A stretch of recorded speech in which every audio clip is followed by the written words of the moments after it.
I actually remember getting an offer for a job as an accounts assistant. It was for a clothing company which was kind of in the middle of nowhere, and that sort of put me off. The team was very small. Accounts assistant, the work was quite dull. The data that they worked with was also quite dull. I'd basically be looking at their financial reports and filing their financial reports, and progression within that particular industry was fairly limited as well.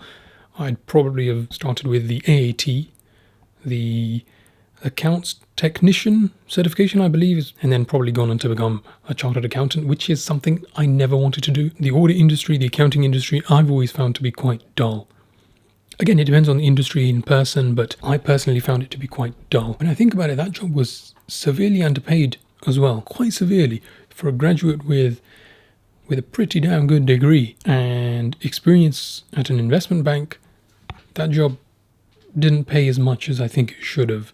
But I guess you're starting off as an accounts assistant, so you're not really expecting a graduate level salary. So that was understandable. That was the first ever job offer I got. I actually deliberated quite heavily on that because after a couple of months of searching and being rejected and searching and being rejected, there is a sort of tendency to latch onto whatever comes first, even if that's not right for you. Ultimately, I think I made the right decision. That job wasn't right for me. I wouldn't have been happy with the kind of work I'd be doing. It's quite manual. A lot of that now has been taken over by AI. The entry-level accounting side of things has been taken over by AI, and I wouldn't have been happy in that job.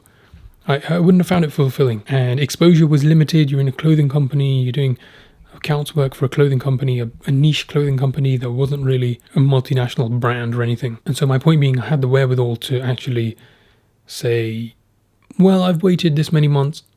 I can wait a couple more months for the right opportunity.